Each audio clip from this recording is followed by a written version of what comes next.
এই যে শ্বশুর বাড়ির মজার পিঠা, শ্বশুর বাড়ির মজারে গোসল করছি, একটা ডিম হাত লাগিয়ে গেছে।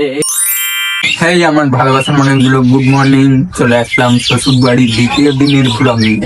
ভিডিওটা আপনারা সবাই বেশি বেশি শেয়ার করবেন এন্ড কমেন্ট করবেন এন্ড লাইক দিবেন আর চ্যানেলটা সাবস্ক্রাইব করবেন, কারণ একটা ভিডিও এডিট করতে অনেক কষ্ট হয়। তো এখনো আগে একটা বিরিয়ানি,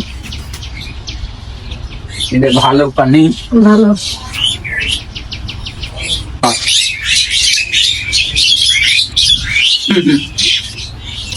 শ্বশুর বাড়ির দ্বিতীয় দিন।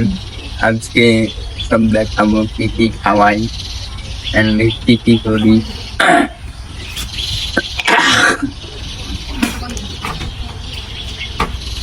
রক্ত বের হচ্ছে কেন মুখ দিয়ে, লিব যেটা মন সেটা বেরাস দিন আমাকে দিন আগে, নিজে ভাল লাগে না তো ওই মোটারের মধ্যখানে ধরেন, মোটারের মধ্যে এখানে। হ্যাঁ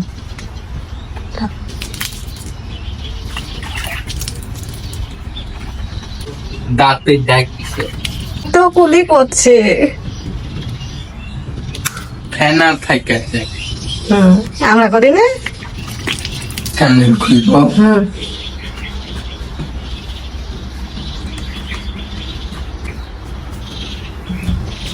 আমার শ্বশুর বাড়ির সকালের নাস্তা আমাকে দিছে ডিম একটা রুটি।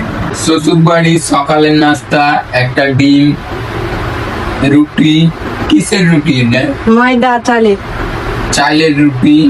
আর এখানে এই যে ডিম ভাজি, মালপোয়া ছিলাম তো আববেলার জন্য।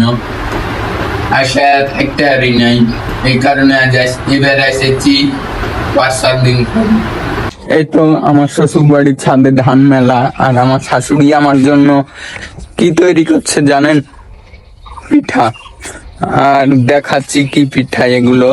ওয়াও, আমার শাশুড়ি তার জামাইয়ের জন্য পিঠা বানাচ্ছে। কি পিঠা বলো? ভাজা পিঠা। পিঠার নাম কি? ভাজা পিঠা, পুলি পিঠা। পুলি পিঠা। হ্যাঁ, আমার বউ নাম জানে না, পিঠার নাম জানে না। তো এগুলো দিয়ে মেবি হালুয়া তৈরি করবে, তাই না? জি, অনেক সুন্দর। তো আইলা যাচ্ছি, হাত লাগিয়ে গেছে।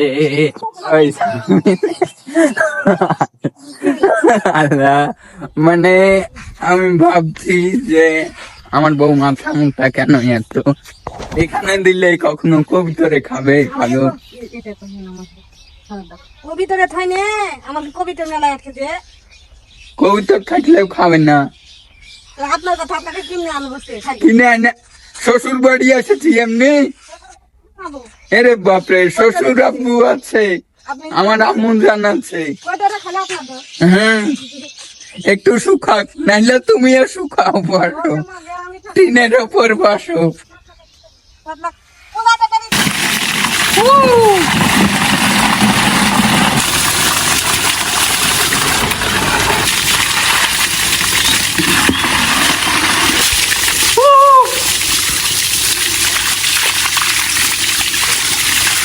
শ্বশুর বাড়ির মশারে গোসল করছি, মানে নাই তো না নাই আবার দিচ্ছে আমার গো। একটু মজা ভালোই যাবে।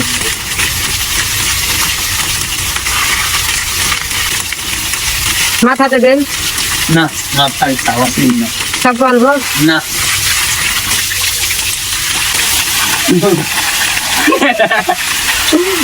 ওকে। তো বুটের হালুয়া, আপনারা কিছুক্ষণ আগে যেই বুটগুলো দেখলেন রোদে শুকাতে দিয়েছিলাম, আর এখন একটু বুটের হালুয়া করলো। এখন আমার শাশুড়ি আর বউ মিলে তৈরি করবে সেই পুলি পিঠা, না পুষ্টি পিঠা, পুলি পিঠা, পুলি পিঠা। শ্বশুর বাড়ি এসে পিঠা বানিয়ে খাওয়ার ঘুম। এই যে হবে না, পিঠা উঠছে না ভাই। শ্বশুর বাড়ির মজা পিঠা নিজের হাতে বানিয়ে খাও। এই যে শ্বশুর বাড়ির মজার পিঠা বানিয়ে খাচ্ছি। যদি ব্রাজিল হাইরা যাই তাহলে এই 10 টাকার নোট থেকে আমি শেখ মুজিবের ছবিটা তুলে ফেলবো। দেখি কে কে আমার সঙ্গে আছেন, সবাই কমেন্ট করেন দ্রুত। গ্রাম দেখলে অনেক ভালো লাগে, অনেক সুন্দর এই গ্রামটা। আর ওই তো দেখুন দুইজন পিচ্ছি মেহেন্দি পাড়ছে। যাই হোক, বিষয়টা না, বিষয় হচ্ছে এই তো এইটা আমার শ্বশুর বাড়ির এলাকা, আমার শ্বশুরের গ্রাম। দেখতে সত্যি অনেক বেশি সুন্দর লাগছে। আসলে সত্যি তো এটাই, আল্লাহ তাআলা যে আমাদেরকে এই বাংলাদেশে জন্মগ্রহণ করাইছে সেটার জন্য আমাদের শুকরিয়া করা উচিত। আলহামদুলিল্লাহ। সত্যি বলতে এই প্রাকৃতিক দৃশ্যগুলো দেখলে নিজের মন প্রাণ জুড়িয়ে যায়, সত্যি কথা। এখন আপনাদের কার কেমন লাগে অবশ্যই কমেন্ট করে জানাইন। চারিধারে শুধু বাগান আর বাগান, বাগান আর বাগান। বাসায় এসে ছাদের উপর চেয়ারে বসে আছি, অনেক বেশি মজা লাগছে। বাতাস আর বাতাস, চারিদিকে গাছপালা আর বাতাসে মনটা ভরে যাচ্ছে। চেয়ারটা একটু সামনে নি, একটু আগে রোদ পড়ছিল বাট এখন রোদটা কম, তাই একটু সামনে আসলাম। এই পড়ে যাবা তো, দুইজন এক ঢালে বসছে, মানে এই তো তোমরা হচ্ছে বসি না নাকি, বললে কি তো তোমরা দিয়ে দেয়। আর যাই হোক, আমার শাশুড়ি বানাইছে, আমরা তৈরি করে দিলাম আর আমার শাশুড়ি বানিয়ে আনলো। দেখি ভাজে আনলো, হ্যাঁ ভাজা বানালাম আমরা, আর আমার আম্মু ভাজলো। হ্যাঁ, অনেক স্বাদ। খাইয়াছেন কোনোদিন এরকম পুরি পিঠা? না, বাপের জন্মেও খাইনি, বউয়ের জন্মে খাচ্ছি।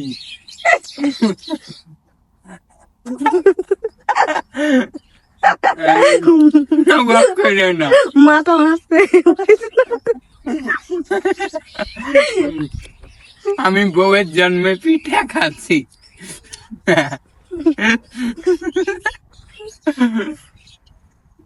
না খারাপ, খুব সুন্দর। আপনার শাশুড়ি আম্মু বানালে সবই, আমি বানালি। বললেই তো সুন্দর আছে, তুমি বানালে ভালো হতো না? আমি 2টা রুটির বানাইছি, আর মা আম্মু সব। ঠিক পরিবেশটাও দেখ, ওয়াও, সবকে ঘুরছে বন বন করে। দেখেন এখানে খাইছে গাইস, আপনারা দেখেন একা একা মানে খাইছে। আমার বউ শিখে গেছে গাইস। বউরা কি একা একা খাইছেন দেখেন আপনারা। খাবেন না? আমি ক্যামেরার সামনে খাই না। আলু আর পানি বার হচ্ছে কে। তো আজকের ভিডিওটা এখানেই শেষ করছি। আল্লাহ হাফেজ। যে সন্ধ্যা লেগে গেছে, সবাই ভালো থাকবেন, সুস্থ থাকবেন, আর আমার জন্য সবাই দোয়া করেন।